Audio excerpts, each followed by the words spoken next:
welcome to the channel. Today we're going to be doing a CAMPONOTUS care guide. But before we get into that, don't forget to like and subscribe to join the Illini Army. The Illini Army is what I'm going to be calling my fan base. This is actually my first video. Not my first YouTube short, but my first video on this channel, so I'd really appreciate it if you guys would like and subscribe. One of the things that is a necessity for a colony's survival is their diet. Now, I feed my carpenter ants an assortment of things over a day, but the idea is still the same. Each day, I make sure to put in one type of protein. Now, this can mean a cricket leg, a mealworm head. They need this to survive. They need protein. They can't just survive off honey. I also make sure to put in a fruit or vegetable. I just cut it up into a tiny piece and put it in their test tube. Also, I make sure to feed them honey. Now, all these things combined is good, but if you just feed them one of these, it's not going to help. So you need to make sure you have an assortment of foods every single day. Now, if you are having trouble with food or you can't go to your local store to get some, I would recommend looking outside. Now, the first step to this is putting on gloves, as you can see in the video. And you're going to want to find, if you have stepping stones like this, that's always good. And you're going to want to try lift them up. Now, this can be a challenge. I did have to put the camera down. You're going to want to lift them up. You can see I'm really struggling here because it's really heavy. You see, I had to put the camera down, and now I'm going to lift it up. And there's going to be an assortment of insects in there. So you can see one there, one there, one there. Yeah, so basically you can go ahead and pick whatever one you think the ants will enjoy the most. Put it in a little Tupperware bin. And yeah, but if you don't have stepping stones like that, then you can find just any normal big rock like this one I'm about to show and lift it up, and there'll still be insects. Here you can see a slug, centipede, roly-poly. Yep. And then you're going to throw those in your bin.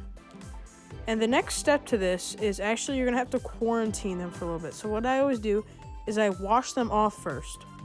So usually I'll run them under some water, some nice warm water. Not too hot to where they'll die, but nice warm water. And then I'll quarantine them.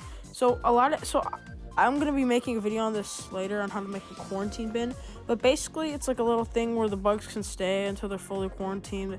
Basically what you do is you put some dirt at the bottom, make sure it's moist. And then you just put a piece of fruit at the top. You're going to want to quarantine them for 3 days max.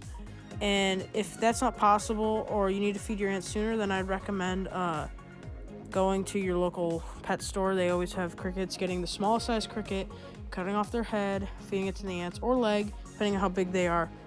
Yeah, so that's basically the easiest way to find food. If you're confused on what to house your CAMPONOTUS ants in, it all just kind of depends on the size of the colony. So if your colony has just one queen, you're going to want to keep her in her test tube setup. If she has 4 to 6 workers, then there's 2 options you could do here. You could do a tubs and tubes setup. I'll link a video in the description for that. Or you can hook the whole test tube up to an Ants Canada portal, which makes it really easy to feed them. You can just drop a cricket leg in the top and come out and drag it into the nest. But only when they get 20 to 30 workers can you move them into a formicarium. And this is kind of the sad part about keeping carpenter ants, is they do take a while to get a lot of workers. 2 to 3 years to get 20 to 50 workers. But yeah, once you get 20 to 30 workers, you're going to want to move them into a formicarium. I'd recommend looking at the Ants Canada website. They have some nice carpenter ant nests. And basically, once they get to 100 workers, you can just keep adding more nests on. And yeah, also you're going to want to buy an AC Outworld to connect them to, so it's easier to feed them.